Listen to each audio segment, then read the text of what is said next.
Hello everyone, and welcome back to the Spanish Sling, a podcast where we try to bridge the gap between the Spanish and Singaporean companies and encourage economic relations between them. In our previous videos, we tried to help companies better understand the sector both in Singapore and in Spain. But the first question they should ask themselves, is your company ready for internationalization? This is why today we welcome Juan Figar, Chief Executive Officer of ASAYA, business operator that helps Western companies to expand to the Southeast Asia. So, Juan, thank you for coming to the Spanish Sling. Very happy to. And in this first part of the interview, we're going to explain and try to understand what makes a company ready for internationalization. Right. So my first question for you will be, when do you consider that a company is ready to expand overseas? Does it need a certain revenue, a certain size? Yes, I would say. I think it needs a proven business model. Mm-hmm. First, because expanding something that is still not properly packed can be a problem. Expanding something that is not yet good enough, you're entering too much risk. Of course, the bigger you are and the more comfortable you are with your cash flow, the better to be able to venture into the unknown. But I would say that a proven business model or a robust business model is the most important. Of course, you can be flexible and you can adapt it to new markets, but you need to know what your product is and how you make money out of it. Yeah. And do you think that a typical way we understand expansion, so first expanding nationally and then overseas, is it still as viable as it was before, or is it changing? Look, I think the world is global and we need to be outward looking. Mm-hmm. And I think that's a fact, even though COVID has put some question marks into that, right? Of course, expanding nationally, it's easier. You have a deeper network, you understand the culture, you can be flexible, you can have access to funding. So if you've not been able to succeed nationally, it doesn't make sense to make your company global. Mm-hmm. But sometimes our KPI is just to succeed nationally. We need to have those outward looking eyes that once I've succeeded nationally, look beyond, right? Exactly. But yeah, I agree that would be the way. And of course, I mean, today with e-commerce, it's not that difficult. It's not that you need to, it's not that you're so far away from other regions, exactly. Right? We're Spanish people living 10,000 kilometers away from home, right? Mm-hmm. So yeah. Now everything seems closer. Yeah, exactly. Yeah. And so Juan, you have worked with several teams. What attributes do you consider that an internationalization team should require to succeed? Yeah, look, I mean, there's a certain fact of there has to be a big component of adaptability to a new environment, right? Where it's food, where it's taking many airplanes, where it's the dust, the traffic. I mean, if you're not comfortable with that, or if you don't find some attraction into new worlds or new environments, I don't think you should look for a job. For me, it's come very natural all my life. I've been in Asia 19 years, coming and going, right? So, but there's a social component to be able to empathize with the people that are there, to be able to adapt to how they function. I think that is very relevant as a character. I also think that you need an expert in regulation, and that is something that in some of my ventures I've missed, and now I wouldn't. I mean, Singapore is very safe. Of course, it's the safest legal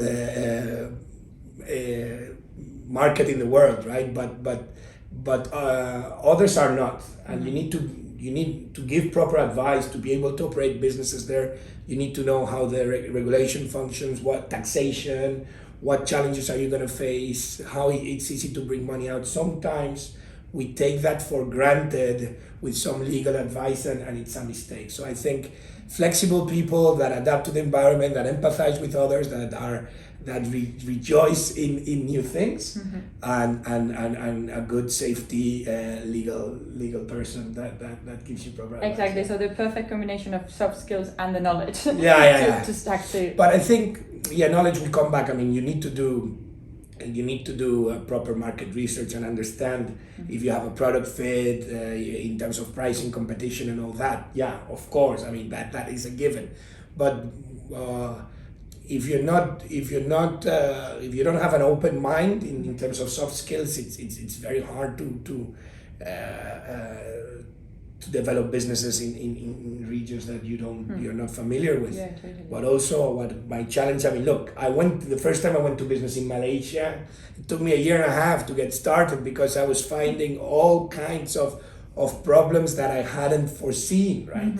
And then the currency, I mean, the ringgit, in the end, it was a huge effort, and in the end, they're paying you Malaysian ringgits. So you need to foresee that, right? The volume you need to get. You need to, yeah.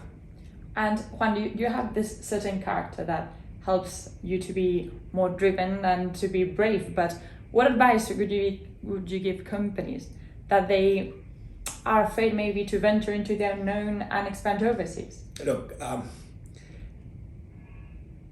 one thing, I mean, look, you need a helping hand, and part of the things I do, or most of it, is helping companies do that first step, right? And understand the environment, the market regulation, get them the first clients, and visit us and get to know people, right? I mean, that's very relevant, but also, I mean, Spanish companies, we've always looked into Latin America for obvious reasons.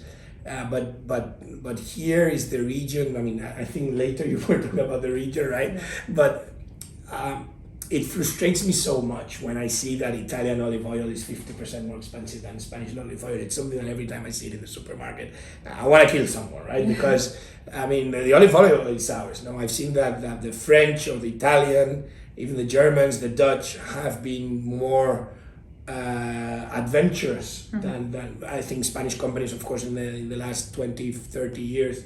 That has happened, especially in the IBEX 35 or in the big companies. But I would love more SMEs taking that risk, because in the end, if you have a helping hand that helps you through the initial process, and you get familiar with the environment here, then business is not that difficult, especially if you're based in Singapore, right? So take that first leap. And then if it doesn't work, it doesn't work. But at least have the curiosity to see what happens in this region of the world, which is 60% of the global population, right? Yes, yeah. But is there a way to minimize the risk when expanding overseas? Yeah, I think I said it earlier. You need to be comfortable with your working capital. Meaning, I mean, you need to understand that here you will need to invest for 6 to 8 months before you generate revenue. So that there's some expenditure there that you need to discount. Okay, but the investment is not that huge to the upside you have, right? So if that first stage, when you start doing business, if those first 6-8 months you get ready properly and you understand your product fit, your competitors, your pricing, if you have the right local talent, you've hired the right local talent, then at the get-go it will be much more fruitful, right? So if you minimize your risks, take some time, I mean, do a small investment to really get to know the market, right? Yeah. Yes, and finally, Juan, how can companies better understand which countries or which markets are better suited for them? Yeah, look, I mean, my brother lives in South Korea and he's doing offshore wind energy, which I know absolutely nothing about, right? And so, of course, you need to know the industry you're in, and how developed and how a certain country embraces it, right?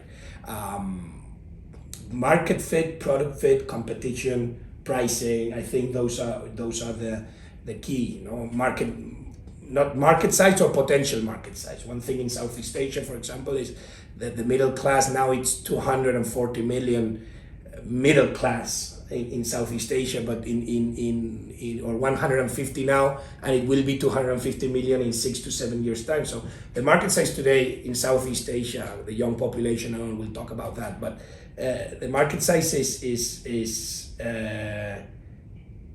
big, but it will be much bigger. So look to your potential market size in 3 to 5 years, right? But yeah, market fit, competitors, pricing is very relevant. I mean, sometimes, and I've had that issue with some of the companies we advise, that they're not willing to lower the cost, or sometimes if you're not willing to develop a local network of sales, which I think is the way to go because they're not very expensive, and at some point there's limitations to what where you can get without locals, right? But if not, you need to use agents, for example.